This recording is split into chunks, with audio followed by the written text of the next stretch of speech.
So this is now week 2 in our course, and we are now moving towards programming. The first lecture of week 2 is about algorithms and procedures. So let's just revise something from our 10 plus 2 days. Okay, so assume that you have a quadratic equation in one variable, say something like x squared plus 2x equal to 15. Now how can you solve this, right? You guys all have done that. So probably the first thing you would like to do with any quadratic equation is to bring it in its standard form. So what is the standard form? Ax squared plus bx plus c equal to 0. So you basically rewrite x squared plus 2x minus 15, x squared plus 2x equal to 15 as x squared plus 2x minus 15 equals 0.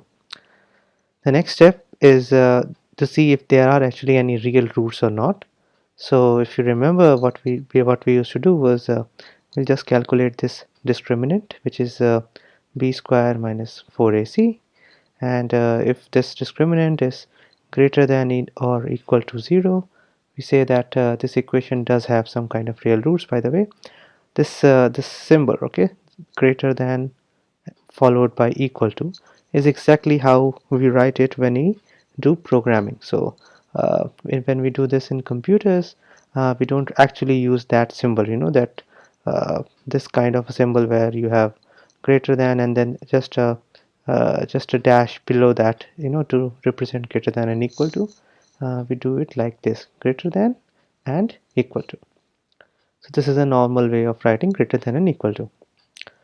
And yes, if d is equal to 0, we say that this equation has repeated roots, the same root but repeated. And this is basically the two roots then become minus b plus minus d upon 2a. This is the normal way of calculating quadratic equation roots. Now let us say you have to explain this to a younger sibling, right? I mean, you have a younger brother or a sister and you are supposed to teach this. How would you go about it, right? So you'll probably, maybe uh, you'll probably write it down on a piece of paper, or you'll simply say this out aloud, right? You'll say, check if the equation is in the standard form. This is say x squared plus bx plus c equal to 0. If it is not, you can also do that by bringing all the terms to the LHS. So for example, if some of the terms are on the right hand side, you simply change their sign and bring them on the LHS, and you make RHS as 0. So that's like the simple way of bringing one term from right hand side to the left hand side or vice versa. And then you just calculate the discriminant. You say b squared minus 4ac, let us call it d, and then you say if d equals 0, all you have to do is just calculate minus b upon 2a, and this is the only root for this equation. And if d is greater than 0, then we have two distinct roots: minus b plus under root of d by 2a minus b minus under root of d by 2a. This is the common case. And if d is less than 0, then basically the roots are not really real. They are in the complex number realm, and for now we'll just basically say that there are no no roots for this equation. So what we just saw is actually the algorithm to solve a quadratic equation. So what exactly are algorithms? An algorithm is just a sequence of well-defined steps towards solving a problem. So the problem here is I want to find the roots of a quadratic equation, and there are like sequence of steps, right? So first I convert it into the standard form, then I just find out the discriminant, and then I check if the discriminant is negative or positive, and then based on that I just go about and calculate the roots. So there is this well-defined sequence of steps. Okay, sequence is very important, that you do something one after the another. And this whole algorithm thing, there can be an algorithm for simple tasks such as solving a quadratic equation, or it could be an algorithm for something as complex as launching a rocket to moon. Okay, so you'll hear this term algorithm pretty much everywhere in computer science, not just in computer science, in the field of computing in general, that algorithm to do this is that. Okay, so you talk about the procedure of solving something like this. Now, every problem, if it can actually be solved by our human brains, has a corresponding algorithm, right? So if, that is what I said, that if you know how to solve a particular problem, you can probably explain that, just like I explained it in the previous slide. And once we actually have that algorithm ready, what we really now need to do is somehow make our computers understand that this is exactly how this problem is to be solved. And the moment we are able to do that, moment we are able to communicate that this is what I expect the computer to do, my job is done, right? But we all know that there is an essential problem with hardware, right? The hardware, it only deals with zeros and ones, right? Remember, we said that it's the kernel who somehow manages to talk to them. Well, so that is the problem, that if you want something to be done with the help of computers, you actually have to go down and understand their language, and that is slightly difficult, right? So what we really need is there has to be some kind of a translator which can interpret our language. Okay, let us say a language like English to the language of zeros and ones. So we have seen that to some extent kernels provide certain support for it, but we've now moved away from that world. Let us start looking the world from a more higher perspective. So let us just forget that there is anything like a kernel. Okay, now all we need to know is there is some representation in which I must provide these sequences, these sequence of steps, and then I need some kind of a translator which can interpret these sequence of steps into something that is understandable by my hardware. Okay, so this translator is also called as a compiler. Okay, so we'll discuss more about what compilers are, but for now just assume that there is some piece of software which can essentially take instructions from you in a rather in a language, in a format that is similar to how we speak, and then it is able to produce a sequence of zeros and ones with the help of which the hardware can understand it as well. So the same thing that we saw with kernel, and when we were in the previous week, we said that kernel is basically the interface between an application and the hardware. Now just as I said, just forget all that world of kernels. You'll revisit kernels when you study operating systems, but now let's just come into the world of programming. So here, the interface between me, the programmer, and my computer, the hardware, is the compiler. So now let us just focus a little bit more upon how we design algorithms. Okay, so let us just revisit that problem of solving quadratic equations. So now assume that you have a compiler that can change the algorithm that we saw a little while back into something that is understandable to your computer. So what exactly is understandable to my computer? Well, we did saw something in that lecture on the in week 0 we had a lecture where I showed you that main memory, and then I showed you those instructions like add, load, store. So let's just assume that for now my compiler will take inputs from me. So whatever I say, compiler will understand, and then it will actually generate something that is in that form, the form that was similar to what we saw in that lecture. So you have now decided to make your computer solve these equations for you, and you can then hand over the computer to your siblings and say, see, I have made this computer solve quadratic equations, you can go ahead and use them. So how would you go about it, right? To start with, you'll need an equation, right? I mean, this is what is the starting point, that in order to solve a quadratic equation, you need the quadratic equation. So you need something like x squared plus 2x equal to 15.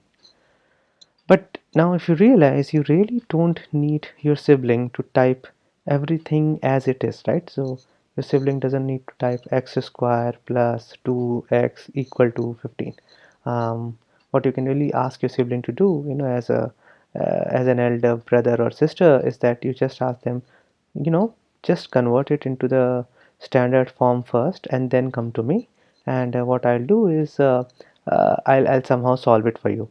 So essentially you ask them to convert any quadratic equation that they have into that standard form, right? Ax square plus bx plus c equal to 0. So you essentially ask them to convert this into this, and now once you know that the equation that you want to solve is in the standard form, um, your job becomes slightly more easier, right? So now you really don't want your sibling to type this whole equation x square plus 2x minus 15. What you really need is just the coefficients of x square, x, and that constant c, right? So as long as you give me the values of a, b, and c, I can actually regenerate this whole thing, right? Here a equals 1, b equals 2, and c equals minus 15. So if you just tell me these three numbers, okay, 1, 2, and minus 15, I can actually regenerate this whole equation, right? Provided that the equation is in the standardized form. So this is how we actually plan inputs for our algorithm, that we just have to figure out a representation, and this representation has to be communicated to the person who is going to use this algorithm. And once that person understands the representation, you can actually reduce the amount of inputs that you require. Okay, and here, as I said, the only three inputs I require are the values of a, b, and c. Now, you know what exactly is this algorithm going to do, right? I mean, it is going to produce the roots for that quadratic equation. So essentially, in any particular case, whenever d is 0, whenever d is greater than 0, whenever d is less than 0, it can produce at max, right, maximum of two roots, because it is a quadratic equation. It is a polynomial of second order, so it will only have at max two roots for it. So let us just call these values, the roots of this equation, as x1 and x2. So now one way to represent this whole scenario, whatever we have seen till now, is something like this. I have three inputs, okay, a, b, and c. These are the coefficients. This is my algorithm, the algorithm that I'm going to use to solve this problem. And now the algorithm outputs two values, x1 and x2. This is when my discriminant is greater than or equal to 0, and if my discriminant is basically less than 0, so what really happens is that I simply put out a message. I say, x1 and x2 are not really real numbers. There are some complex numbers, or you can simply say, I really don't know if there is any solution for this or not, right?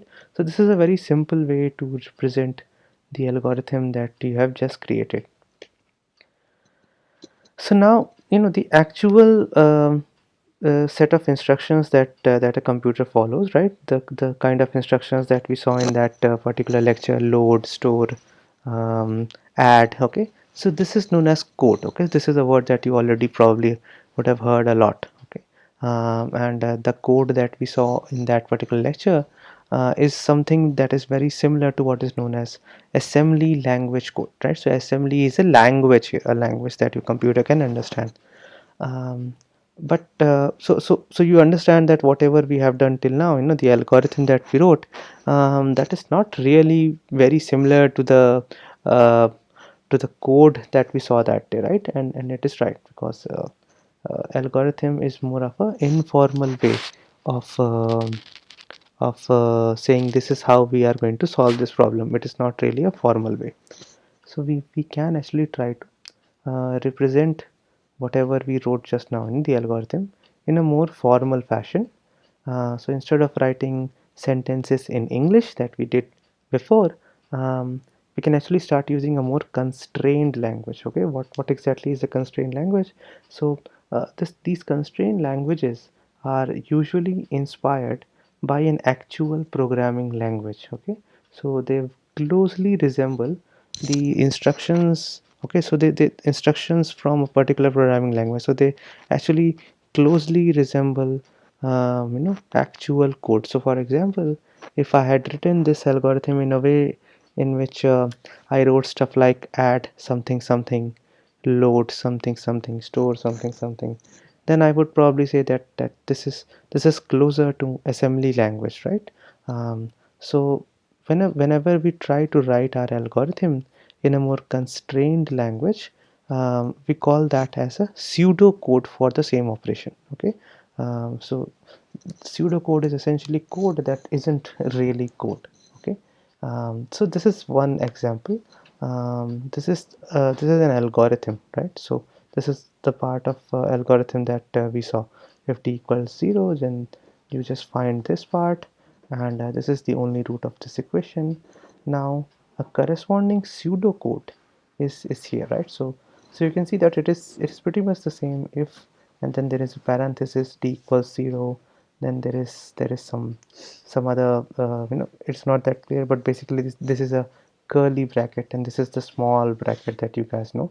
In computer science, we call these small brackets as parenthesis, and these curly brackets as braces. So this is a parenthesis. I have written a condition here. If d is equal to 0, then within these curly brackets, I say then what you should do is something like this: x1 equal to x2 equal to minus b upon 2a. So this is the slash is essentially how we write division in computer science, and asterisk is how we write multiplication. So what this is actually saying is that if d equal to 0, this is the part that is relevant here. Okay. Similarly, if I wanted to write for d greater than 0, I would have written something like this here. Else d is greater else if d is greater than 0, again some braces and something more here. So anyhow, so basically it is exactly the same thing that we have written here, but you can see that this is a bit more code like. Okay, it is not really code, but it looks similar to code. It is not exactly how human beings talk. It is not exactly zeros and ones also. It is probably somewhere in between, a little more formal, a little more constrained, probably a little more mathematical as well. Okay, so this is a whole concept of pseudocode, that I start writing algorithms in a more constrained fashion, and it becomes pseudocode. I want to write the pseudocode for my complete algorithm. This is something similar to what I'll actually get. So there are some inputs here. Okay, the inputs are the coefficients a, b, and c, and this is how where I'm calculating the discriminant, which is basically b square minus 4ac. Now if d is double equal, if d is actually 0, double equal to is how we say it in the programming world. We'll come to that when we start programming. So anyhow, so when if d is 0, I know that there is a single root, and so I'm basically saying x1 is equal to x2 is equal to something like this. So x1 and x2 will get the same value. If d is greater than 0, then this is what the root looks like. Of course, I've written under root like this in the pseudocode. Well, we'll actually start writing actual code. We'll realize that there is a way to calculate square root. Okay, let's not worry about it for now, but basically all I'm saying here is this is the under root of t, and so if these two cases are not met, okay, so if t is equal to 0 is not true, and if t is greater than 0 is not true, then so this else essentially means that whatever I have written above, if all of those things are not true, just come inside here.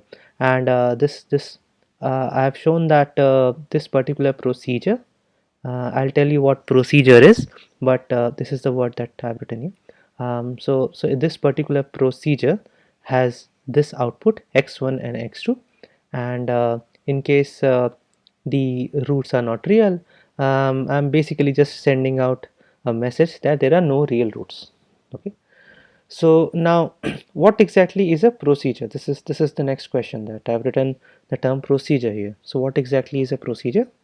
So a procedure is a collection of instructions that perform a specific job. Okay. So these instructions, are usually followed in a particular sequence.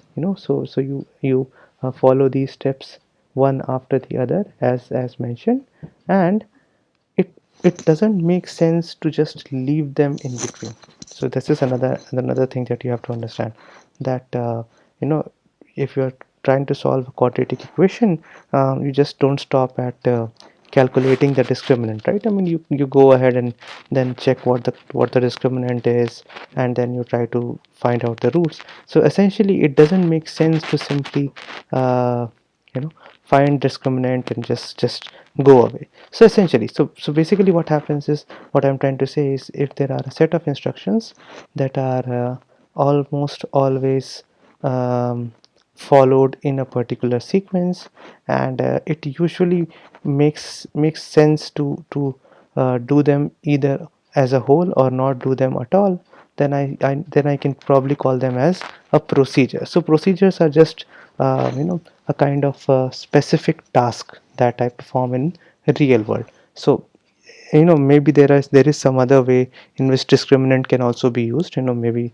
I'm not sure, I'm not a mathematician, but yes, it is possible that probably you may calculate discriminant and do something else with it instead of finding a root. But the idea is, usually you will not just multiply b square and not calculate minus 4ac. Okay, so I'm just trying to give you a hint, give you an intuition that a procedure is basically a collection of steps, and they collectively can be termed as something. Okay, so in the real world, I have a name for that particular set of instructions or that set of steps. Okay, um, so this is another thing that you have to understand, that procedures could be hierarchical as in, um, one particular procedure could be part of a larger procedure.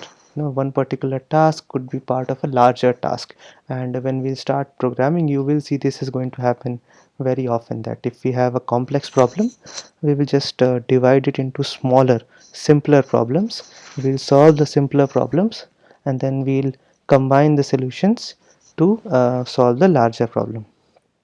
So let us just have a look at one example.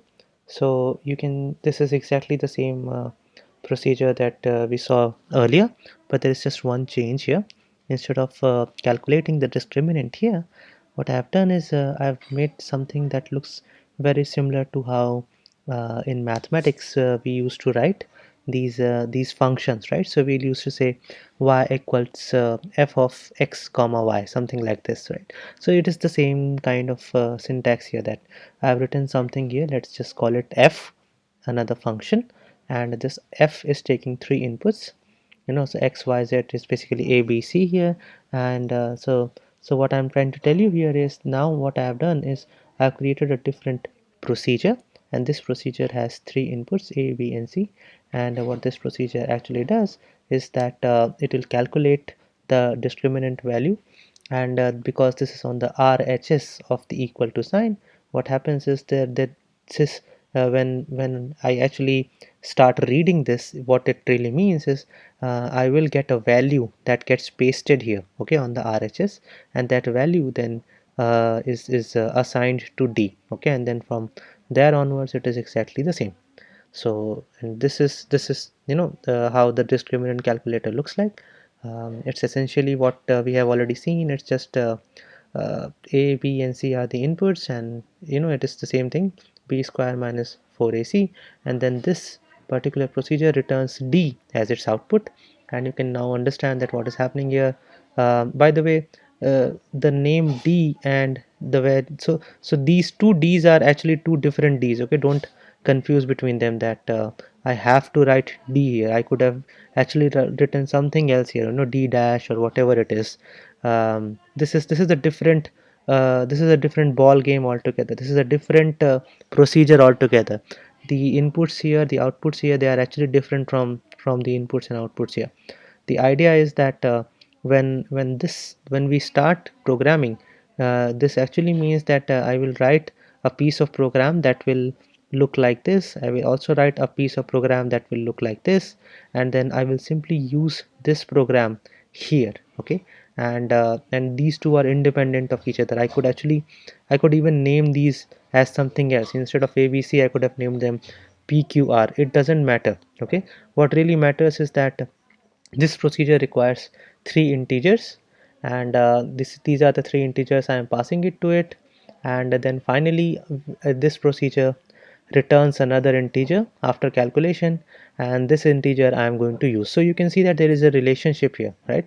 This is kind of a larger task, okay, and this task can probably have a small subtask. Okay, so I'm using a different procedure to perform that subtask. So the things that I just talked about in the previous slide, they are really not strict. Okay, so exactly what can be a procedure and what cannot be a procedure, you'll realize that this is not something for which there are some hard guidelines. So essentially, the idea of procedure, the intuition of a procedure, is that a procedure is basically one task. Okay, and now this task itself could be part of a larger task, right? Or a particular procedure can have calls. Okay, we call this as a procedure call.